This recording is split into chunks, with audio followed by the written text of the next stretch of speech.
Ya, kita mulai pertemuan kita untuk pagi hari ini. Sebelum kita mulai proses pelaksanaan proyek dan presentasi untuk hari ini, mari kita melaksanakan kegiatan yang biasanya kita lakukan sebelum masuk jam sejarah. Silakan Nanda. Siap, gerak. Mari Nanda.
Teman-teman sekalian, sebelum kita mulai pelajaran kita dan nantinya kita akan presentasi, mari kita berdoa kepada Tuhan kita masing-masing.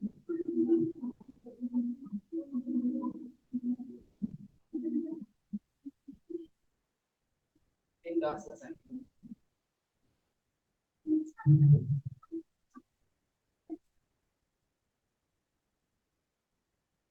Kita bermanfaat.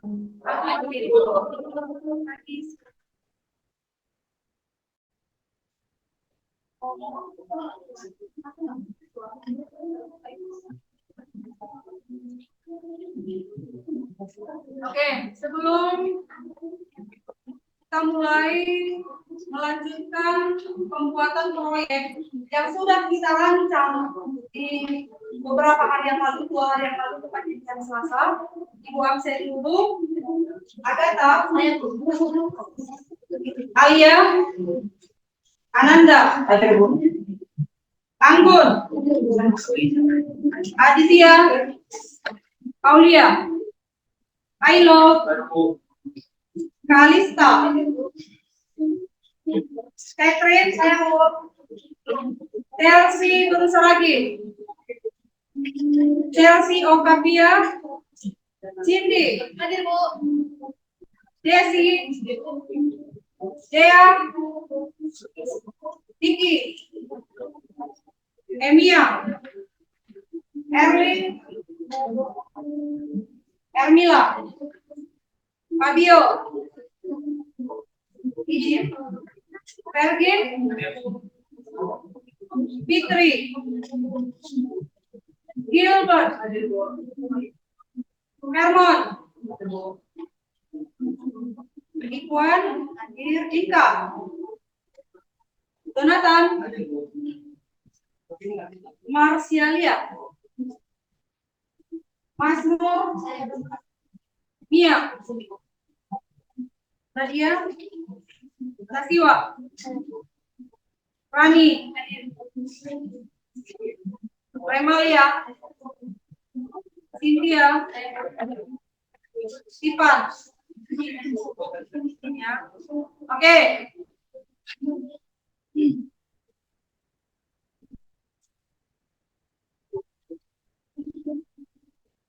Beberapa hari yang lalu sudah kita bahas yaitu tujuan pembelajaran. Beberapa hari yang lalu juga sudah kita laksanakan setengah dari tujuan pembelajaran ini. Hari ini akan kita lanjutkan. Di mana di sini di tujuan pembelajaran yang kelima, peserta didik diharapkan mampu membuat hasil analisis dan hasil diskusi dalam bentuk laporan sederhana yang dituliskan dalam LKPD dan pembuatan infografis. Bagaimana proses pembuatan infografisnya? Sudah berjalan setengah? Meskipun masih setengah ya. Oke. Jadi untuk hari ini Ibu kasih waktu berkisar 30 menit. Silahkan selesaikan proyek infografis kelompok 1, kelompok 2, kelompok 3, dan kelompok 4. Setelah setengah jam nanti akan kita uji dulu infografisnya, kita tampilkan dulu secara singkat, setelah itu baru dipresentasikan. Paham? Oke, tunggu 30 menit, silakan.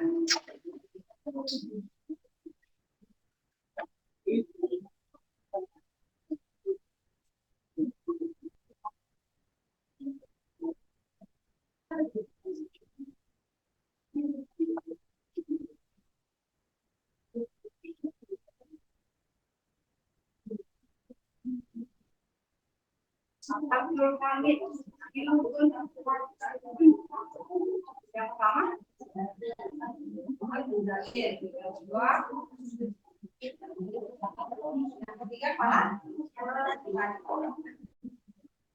oke, kelompok Singaparna ada masalah?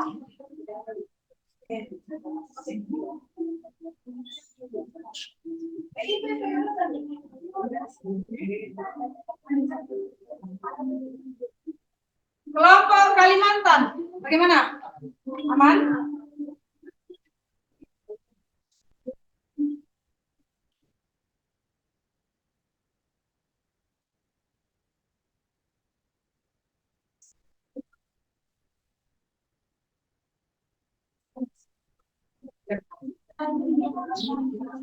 Kelompok Tanjaro.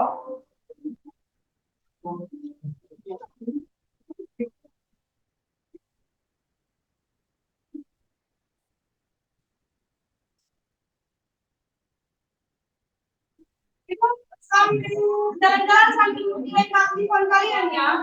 Kompak nggak, aktif nggak?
Nggak hanya proyeknya yang harus selesai ya,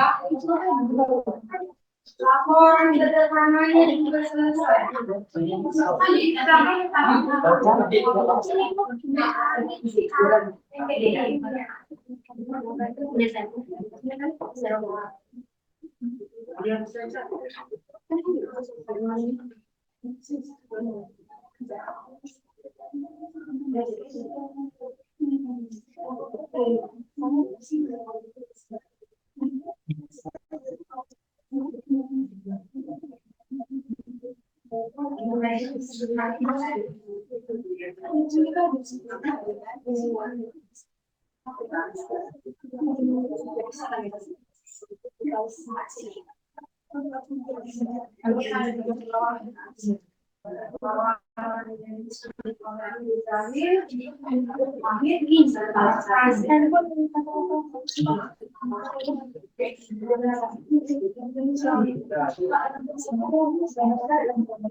Atau ada yang diikut ada pertanyaan kelompok Aceh, Singaparna, Kalimantan dan Manado.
Kira-kira Bapak tahu kenapa Yusuf Abdul Hamid mau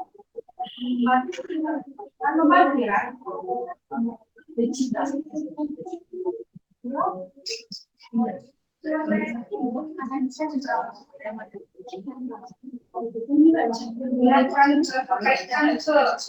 Tuhan. Oh ya,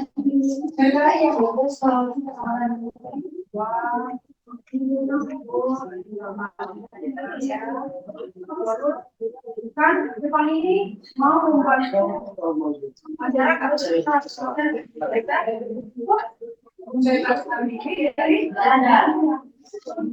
dia mulai membantu support saya di sini kepada nanti pada waktunya kan melawan tapi yang melawan sementara setelah maka setelah lama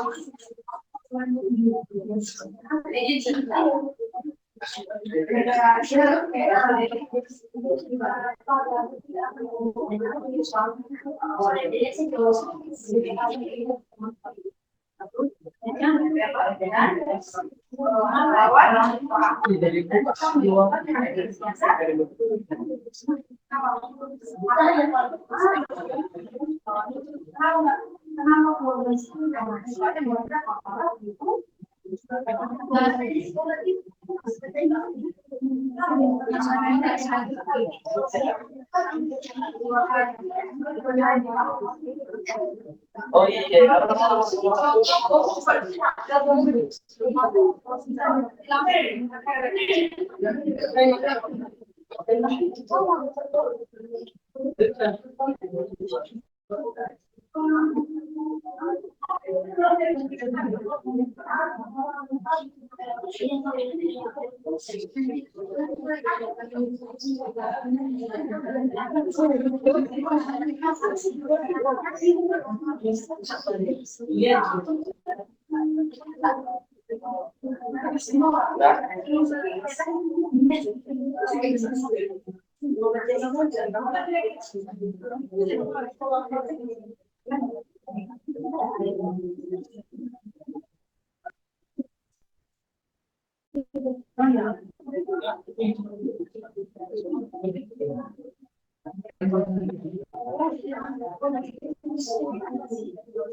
Oke, apa kira-kira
Nanti jelek.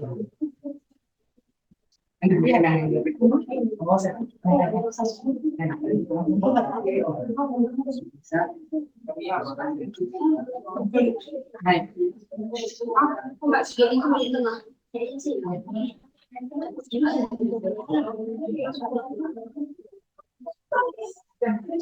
Oke, waktunya ya.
Pakai waktunya 5 menit lagi ya.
Oke, pencet mulai.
Oke, kelompok Singaparna.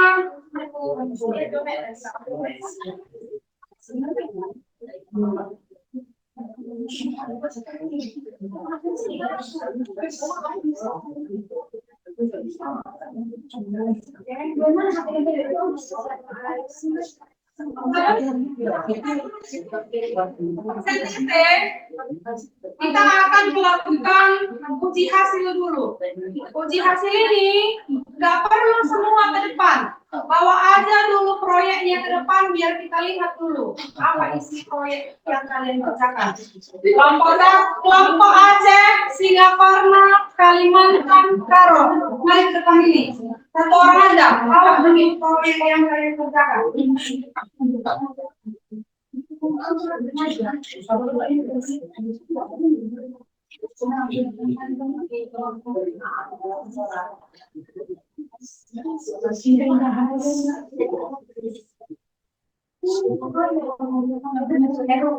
Kelompok Singaparna. Oke, yang pertama ada kelompok Aceh, perlawanan Aceh terhadap Jepang. Oke, jadi di infografis yang kalian buat sudah lengkap semua, sudah ada tokoh-tokohnya, 3 kali melalui perlawanan dari wilayah Aceh. Sebetulnya banyak sekarang perlawanan yang terjadi di wilayah Aceh, tapi yang ini yang kalian angkat. Oke, kelompok Kalimantan. Oke, yang di depan dibuat ada lambang dari Kalimantan. Coba silakan dibuat. Oke, ada foto pahlawan dari Kalimantan, semua bertanya dan semua berkaitan dengan perlawanan yang terjadi di Kalimantan juga sudah sampai kemarin langsung dan juga dipaparkan oleh kelompok Kalimantan. Oke, kelompok Singaparna. Oke, Singaparna buat desain 3 dimensi ya. Oke, di sini juga sudah lengkap. Ada bertanya, ada tindakan yang dilakukan oleh masyarakat Singaparna yang diwajibkan oleh tentara Jepang yang mengakibatkan masyarakat Singaparna melakukan pemberontakan, yaitu tindakan Teikere. Apa itu Teikere nanti akan kita dengarkan dari kelompok penyaji. Oke, ini yang paling spesial, perlawanan Tanah Karo. Perlawanan Tanah Karo ini yang mereka angkat ada dari Damin Ginting. Dan ada perlawanan yang terjadi di beberapa tempat di wilayah Tanah Karo. Nanti akan kita dengarkan dari kelompok 4. Oke, jadi ini adalah hasil proyek yang dikerjakan oleh kelompok 1, kelompok 2, kelompok 3, dan kelompok 4. Kita kasih nafas dulu. Oke, silakan Singaparna, Kalimantan, dan Karo duduk. Silakan kelompok Aceh presentasikan hasil dari proyek yang sudah kalian buat.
Perlawanan masyarakat Aceh. Baik, selamat siang semuanya. Siang. Selamat malam. Saya Pak Esa. Kalau berkatnya kita bisa berkumpul di ruangan ini. Yang pertama yang kami hormati Ibu FS, bersejarah kita, dan yang kami sayangi serta kami cintai teman-teman sejarah kita. Sebelum kita masuk ke presentasi kami, ada pepatah mengatakan nasi tandan maka nasi kelengan. Maka perkenalkan nama saya Nadia Fitriana. Saya berdiri di sini sebagai moderator yang akan membantu acara kita hari ini. Dan rekan saya, perkenalkan nama saya Agatha Sari. Nama saya Surikana Putri. Saya Dewi.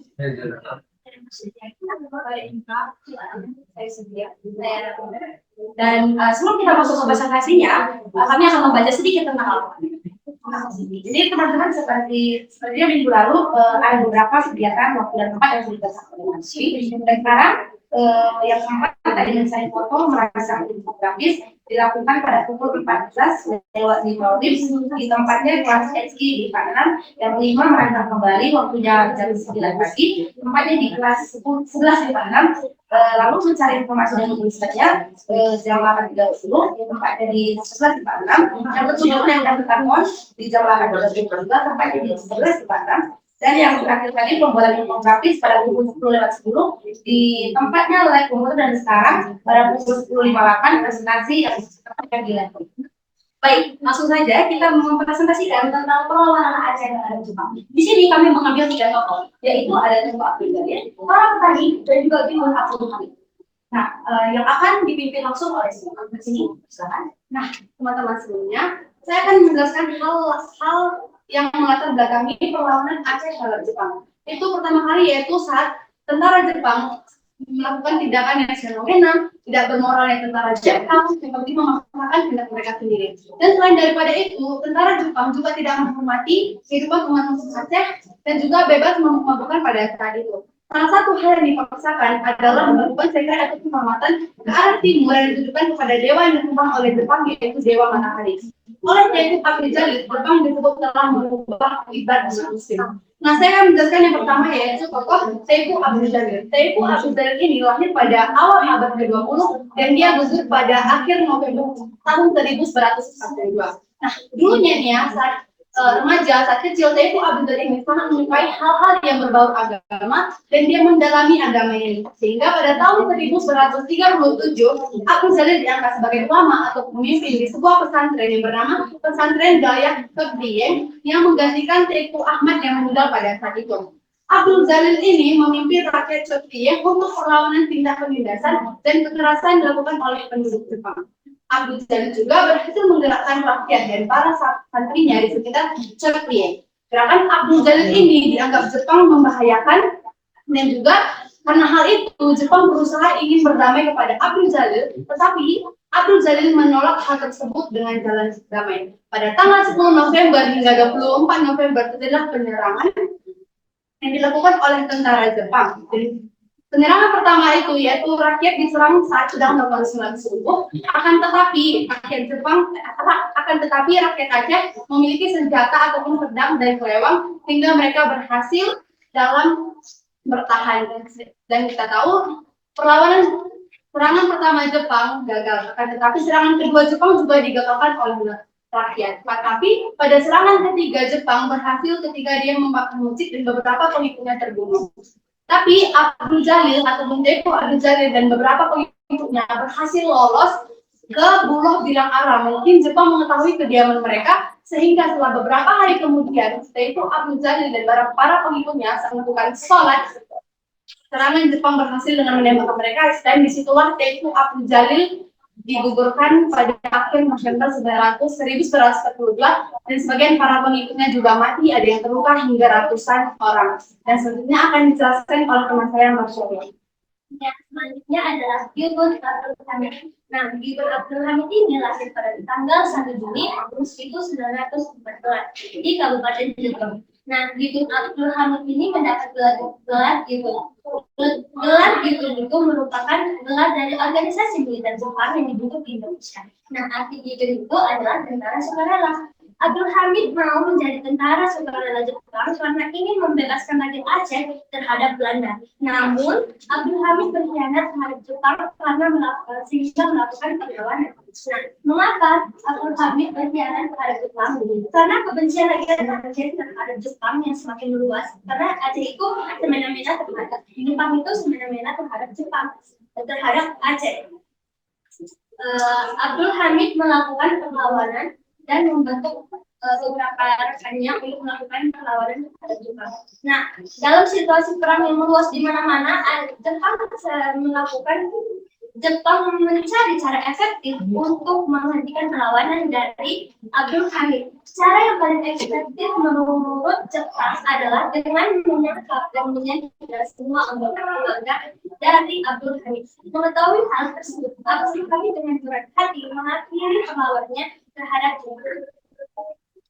Selanjutnya tentang perlawanan rakyat atau perang bertempat di Panjang, Kabupaten Biere.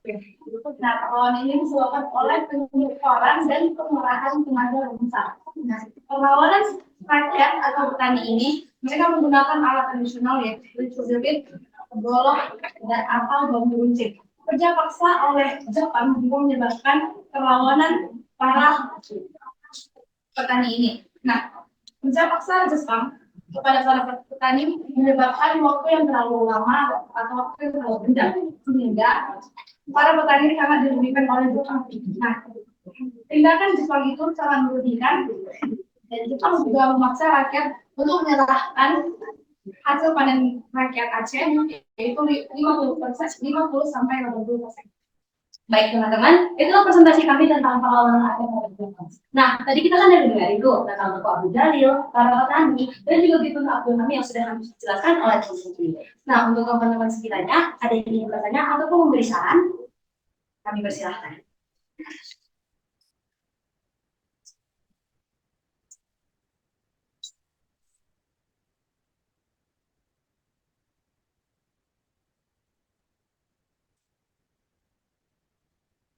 Oke, nggak ada yang mau kasih saran ataupun mau bertanya?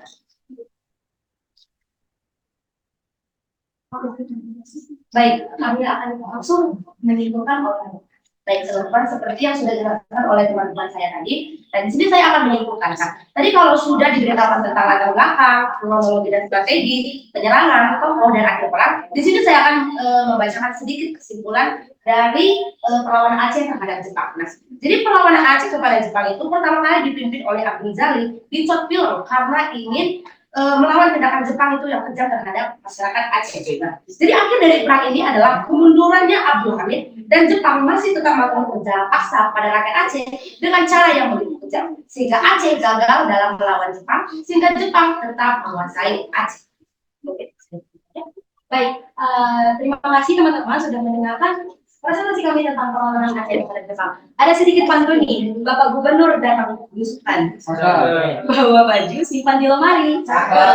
Hanya itu yang bisa kami sampaikan karena kami juga telah capek berdiri. Oke, sekian untuk kami. Selamat siang.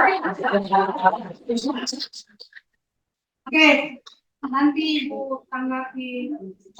Semua silakan kelompok kedua, kelompok Singaparna.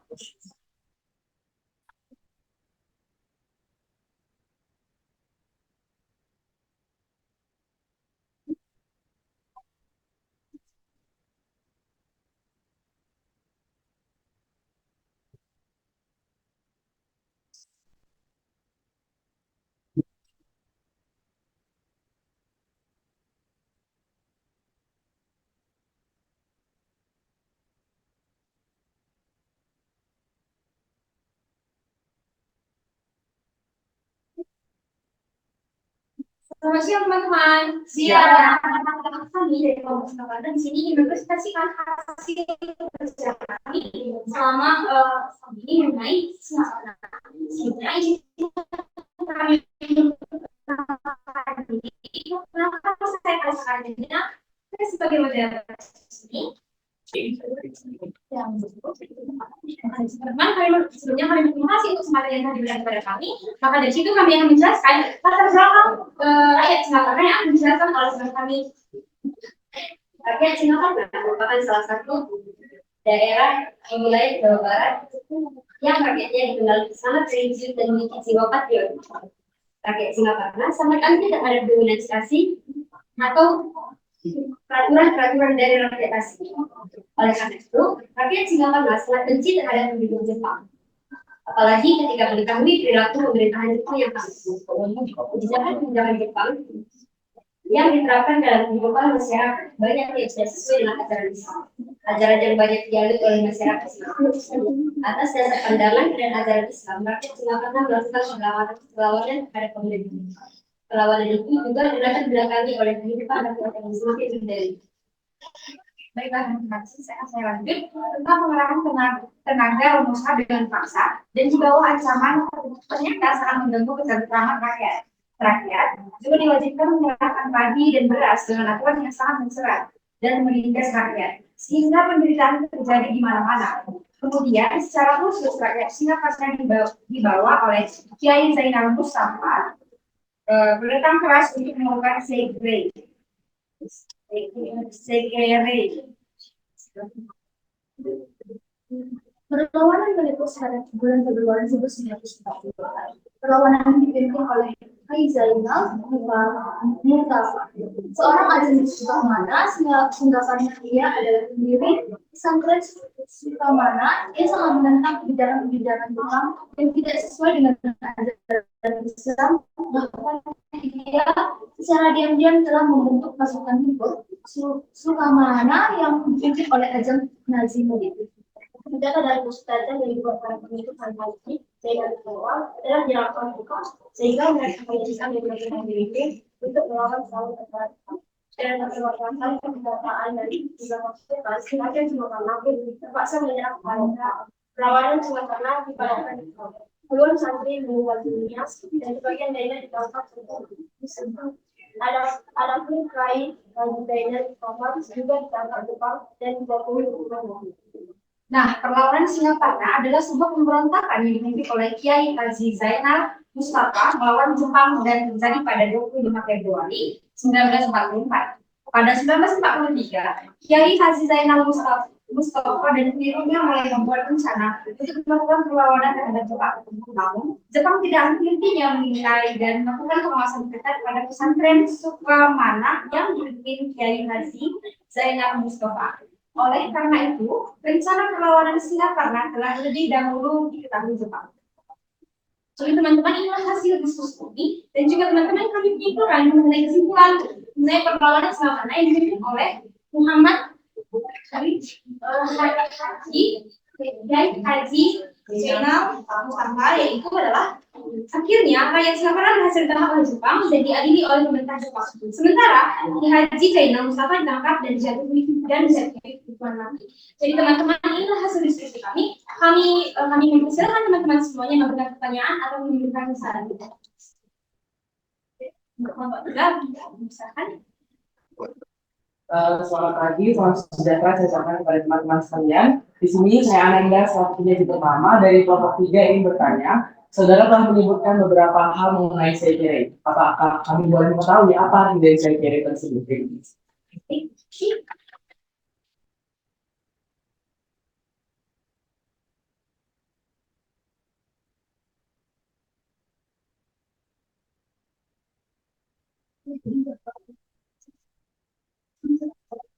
Baik, untuk kelompok 3, Anda terima kasih atas pertanyaannya. Pertanyaannya yaitu, saya akan menjelaskan di sini apa itu Seikere.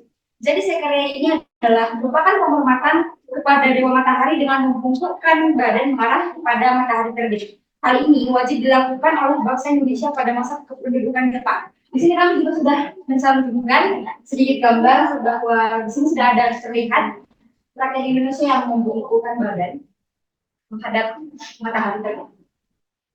Apakah sudah jelas? Terima kasih.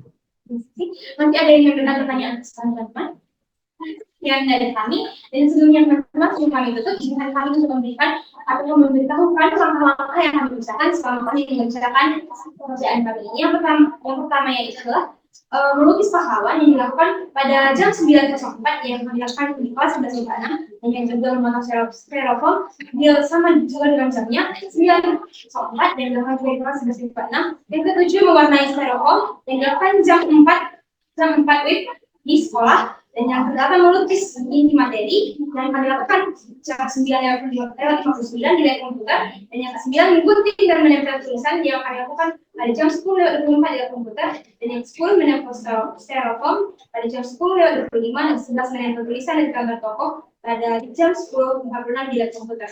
Jadi teman-teman, sekian hasil diskusi kami ataupun hasil presentasi kami. Kami mohon maaf jika ada salah dalam perkataan dan salah dalam perilaku selama presentasi. Sekian dari kami, terima kasih. Oke, untuk kelompok 3, Kalimantan, silakan.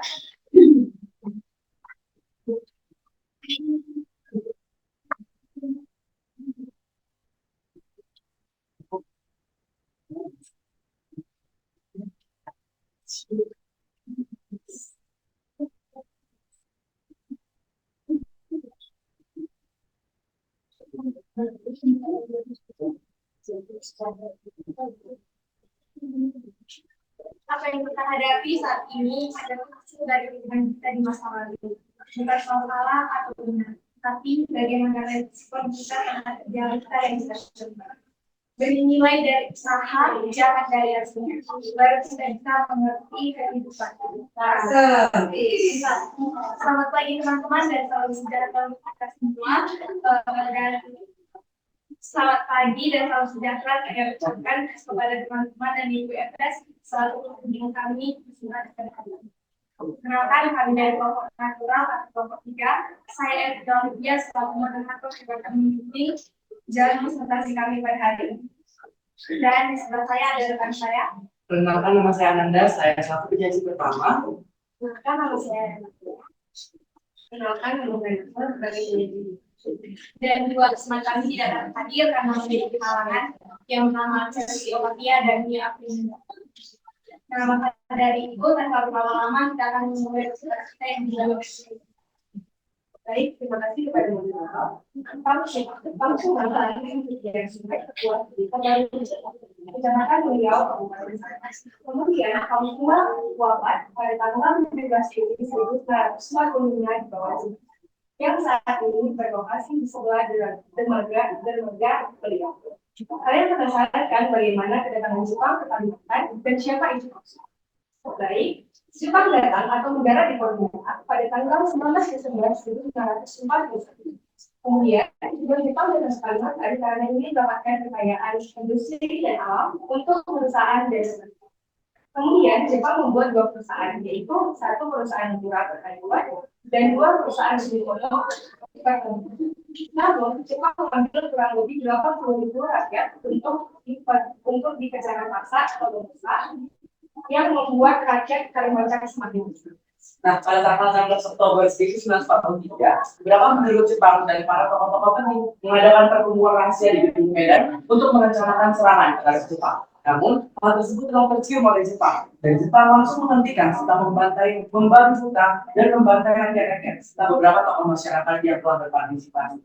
Jepang mencurigai komplotan-komplotan Cina, pejabat-pejabat Sultan Kalimantan Barat yang akan melakukan perlawanan balik. Itu semua dihancurkan oleh Jepang, dan kalangan-kalangan itu semua dihancurkan dengan penangkapan pada Juli 1943. Lebih dari 1.000 orang meninggal dan lainnya dipenjara. Pada akhir 1944, beberapa penduduk Dayak melancarkan serangan terhadap Jepang. Namun serangan tersebut tidak membuahkan hasil. Malahan, serangan tersebut dibalikkan oleh Jepang dengan lebih ganas lagi. Pada awal 1945, orang Dayak kembali meluncurkan serangan dan bangkit dari kekalahan yang telah dialami pada awal 1944. Dan pasalnya membuat rakyat-rakyat Jepang kelabakan. Jepang semakin panik dan mengerahkan para pasukan dan terjadi perlawanan antara laskar Paksuma dan pasukan Jepang. Hal tersebut membuat para penduduk Kalimantan semakin runyam dan kondisi di Kalimantan Barat semakin memburuk. Maka dari itu, pada tanggal 13 Mei 1945, kondisi Kalimantan Barat semakin memburuk. Ditambah lagi kematian Paksuma serta rakyat-rakyat dan pasukan lainnya. Namun harapan rakyat Kalimantan untuk mengusir Kalimantan Barat untuk mengusir Jepang akhirnya terkabul. Pasalnya 3 bulan setelah peperangan dan kericuhan serta banyak sekali kericuhan yang telah ditimbulkan oleh Jepang, 3 bulan setelahnya proklamasi diumumkan. Baik, hanya itu presentasi yang dapat kami sampaikan. Maka dari itu kami akan kembalikan kepada moderator. Baik, berikut adalah materi yang telah kami sampaikan. Yang telah disampaikan oleh penyaji kami sebelumnya. Jika ada kekurangan, kami meminta evaluasi serta beberapa tanggapan atau titik yang ingin disampaikan kepada kami. Maka dari itu saya sekali jawab sendiri.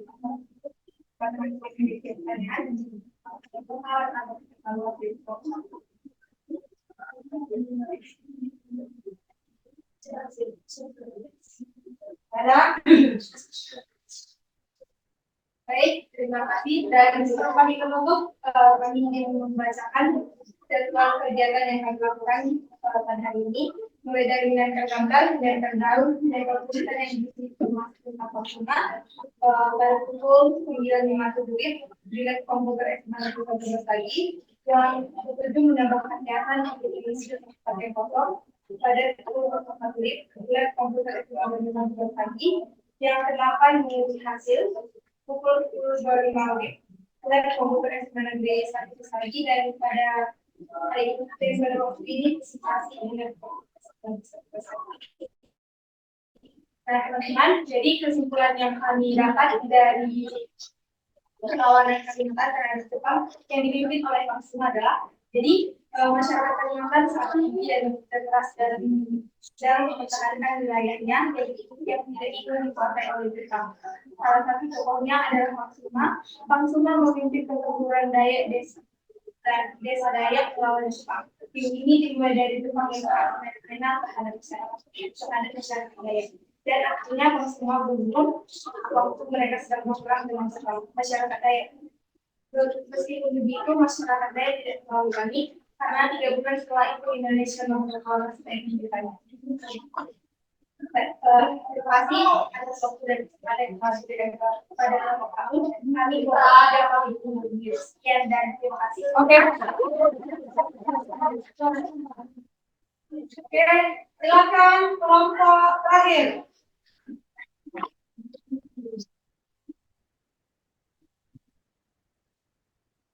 Baik,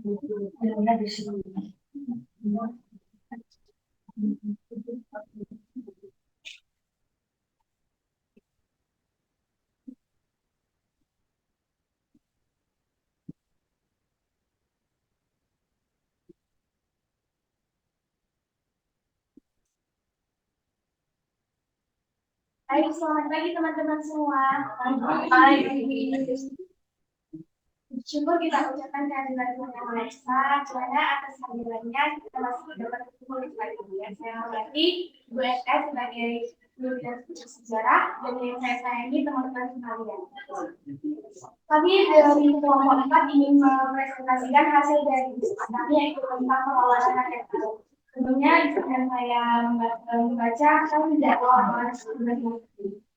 yaitu menjalani kertas dan tokoh-tokoh film Telkom, Karton, dan tempat pendukung pada pemilihan di kelas regulasi IPA 6. Lalu menempel gambar-gambar yang sudah dilem berkanton 913 kelas IPA Indonesia, menghiasi kertasan karton pada pukul 9.22, menyelesaikan infografis pada publikasi dengan grafis. Baik, langsung saja.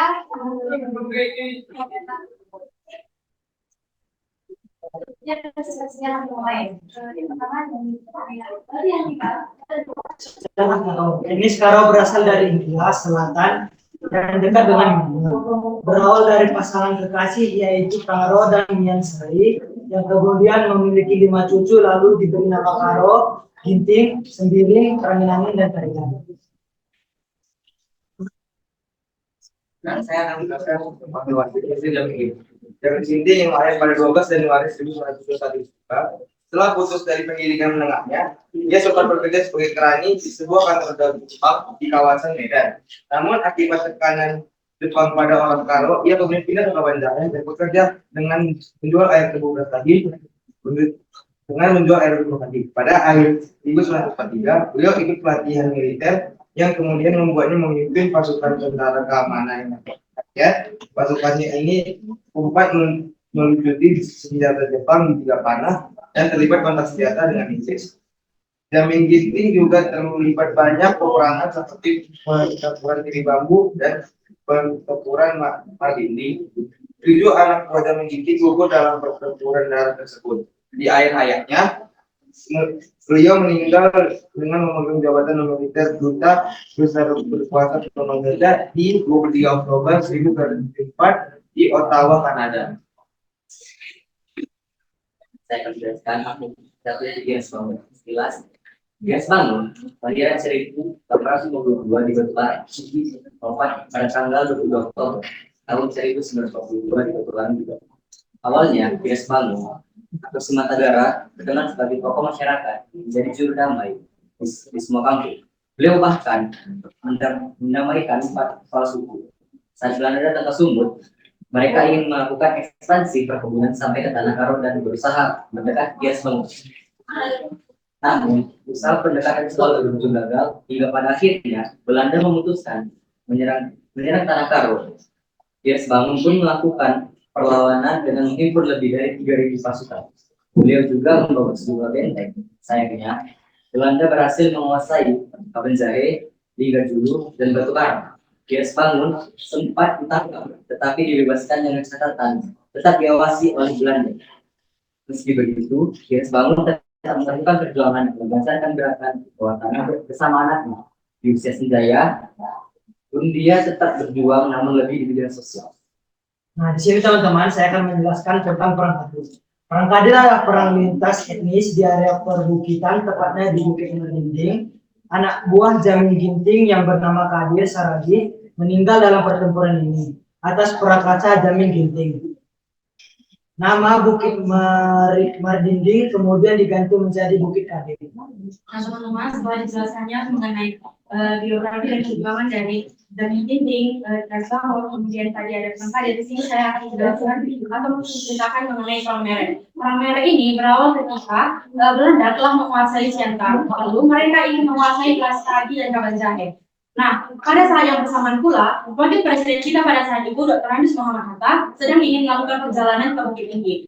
Lalu, dia memilih jalur melewati Meret. Kemudian, tak lama setelah itu, Belanda hampir tiba di Meret. Nah, untuk melindungi wakil presiden kita, Dr. Andes Muhammad Hatta, Komandan Halilintar Mayor Selamat Ginting memerintahkan kepada bawahannya, yaitu Komandan Kompi Kapten Bangsa Sembiring dan Kapten Palabangun untuk memimpin peperangan upaya melindungi Dr. Andes Muhammad Hatta. Namun sayangnya mereka berdua gugur dalam melawan Belanda ini. Tapi tentunya mereka gugur dalam dengan cara terhormat. Nah, untuk jatah mereka yang melindungi Dr. Andes Muhammad Hatta pada saat itu, ada sebuah jalan di Kapan Jahe diberi nama Jalan Kapten Palabangun dan Jalan Kapten Bangsa Sembiring. Nah, teman-teman, di sini saya akan menceritakan sedikit tentang makam pahlawan Kapan Jahe. Makam pahlawan Kapan Jahe merupakan salah satu makam pahlawan yang terletak di Kota Kapan Jahe. Beralamat di Jalan Veteran Laut Cimba Kapan Jahe, Kabupaten Karo, Sumatera Utara. Orang Karo adalah orang pahlawan yang sangat pemberani dan banyak yang gugur di medan pertempuran. Ini adalah Taman Makam Pahlawan Kapan Jahe. Tempat sebagian besar pahlawan pemuda Karo dimakamkan dan merupakan salah satu makam pahlawan terbesar di Indonesia. Beberapa nama pahlawan itu diabadikan sebagai nama jalan di Kota Kapan Jahe, seperti Letnan Bunga Purba, Kapten Bangsi Sembiring, Letnan Raka Praninangin, Kapiten Purba, dan Kapten Sukaraja Mente, dan menjadikan Kota Kapan Jahe sebagai kota yang paling banyak mengambil nama dari pahlawan lokal. Jadi teman-teman, kita juga berambil slogan kita jadikan quotes of the day kita hari itu. Namo wajib jadi aras wajib jadi nam. Sebentar ada yang tahu artinya? Tidak. Hari ini kita kalah, memang kita menang. Jadi teman-teman, walaupun ada masalah itu dengan aja slogan dari kita. Terima kasih.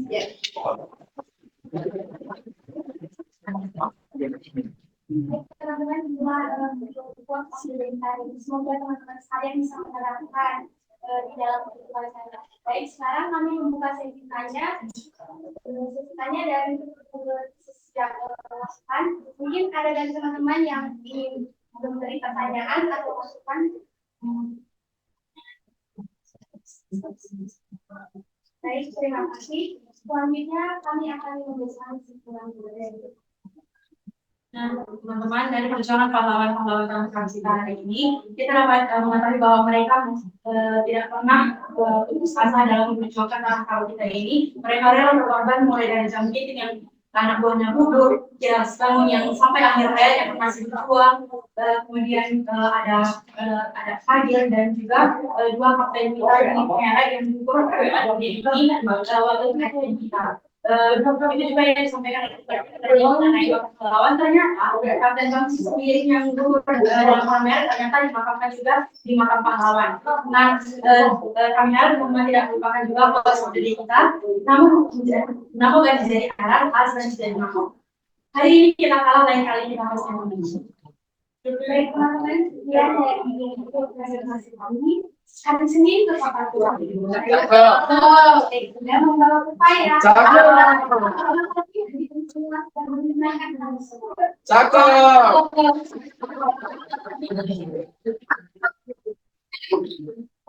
Oke, jadi itulah di dalam materi kita di hari ini ada beberapa perlawanan yang terjadi di wilayah Indonesia. Ada Aceh, Singaparna, Kalimantan, dan daerah Tanah Karo. Oke, bisa dipahami semua? Bisa. Intinya perlawanan Aceh, Singaparna, Kalimantan, Tanah Karo. Apa intinya? Jepang menguasai wilayah tersebut atau Jepang berhasil dikuasai dari wilayah tersebut? Jepang berhasil dari daerah tersebut. Berhasil menguasai beberapa wilayah di Nusantara. Oke. Nah, jadi sampai di sini dulu materi kita. Intinya di beberapa daerah Jepang masih bisa menguasai wilayah-wilayah di Nusantara, termasuk di wilayah Tanah Karo.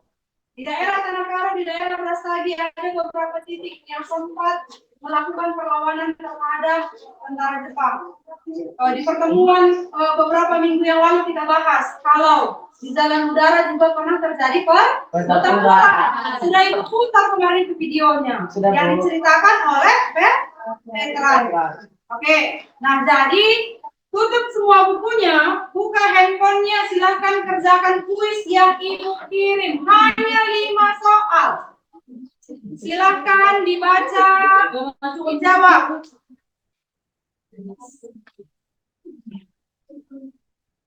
Yang di grup Ibu.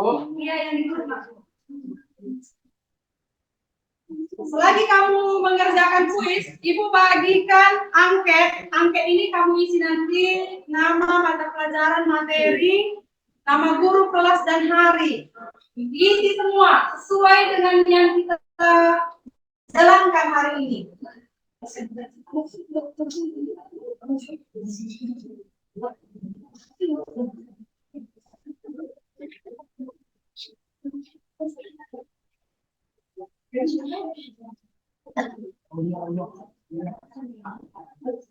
Kalau sudah selesai menjawab kuis, silakan kerjakan angket yang Ibu bagikan. Ada 10 pertanyaan. Kamu tinggal centang.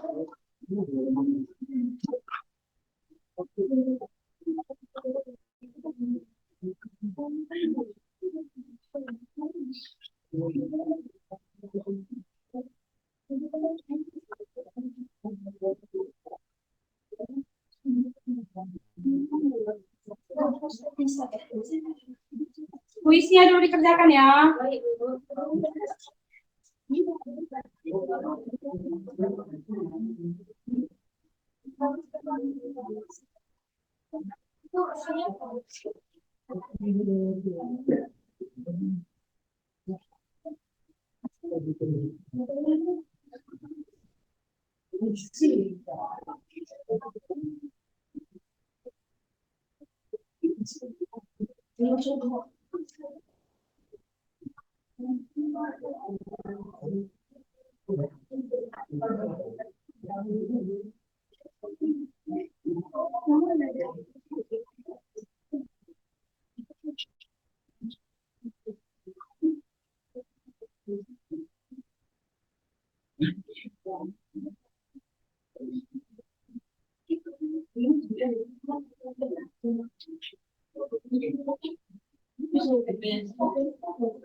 Yang sudah selesai sudah bisa diserahkan ke Ibu ya angketnya.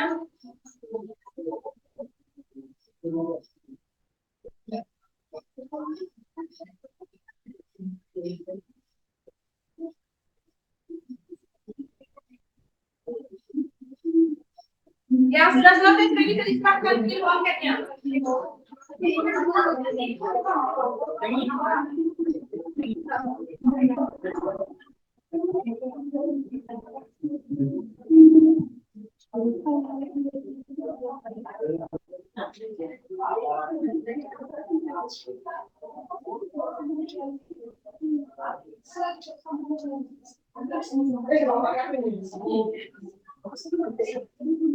Iya. Iya. Iya. Iya.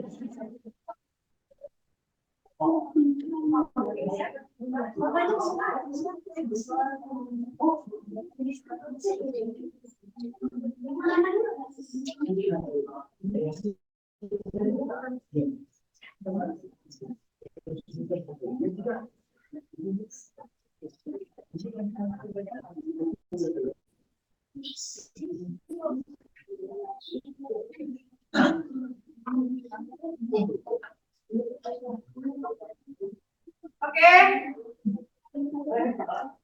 Yang sudah selesai sudah bisa dikumpulkan.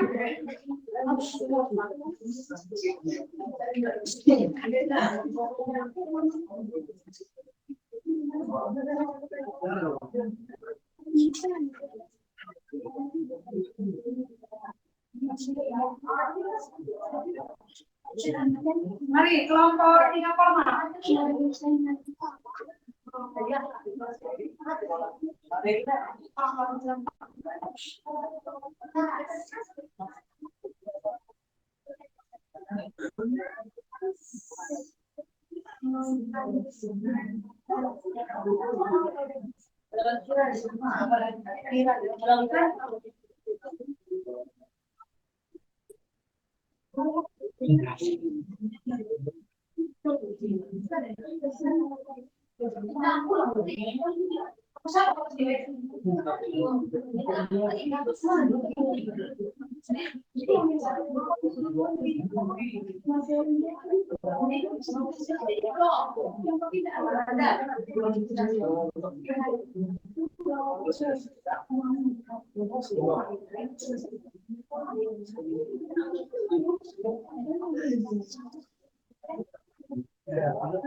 Sudah selesai? Mari.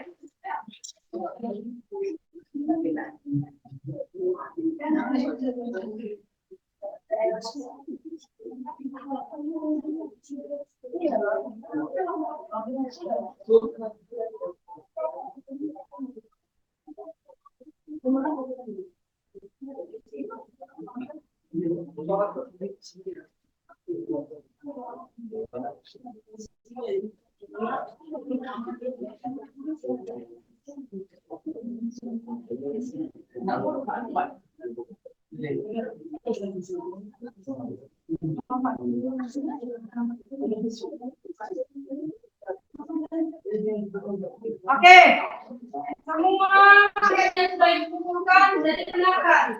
Tadi dari kelompok 4 ada suara ini kan? Apa tadi kata-katanya? Namo wajib jadi alas, alas wajib jadi namo. Artinya hari ini kita kalah, lain waktu kita menang. Lain waktu ini adalah tugas kalian semua, supaya nanti peristiwa yang dialami oleh bangsa Indonesia sebelum merdeka tidak terulang kembali. Tugas kalian belajar dengan bagus. Supaya apa? Menjajah itu tidak hanya menggunakan senjata. Nah, jadi itulah dia materi untuk hari ini. Terima kasih. Sampai jumpa minggu depan. Minggu depan nanti kita lanjutkan materi kita masih tentang negara Jepang. Nanti kita jumpa di kelas. Oke, selamat siang untuk anak-anak semua. Siap.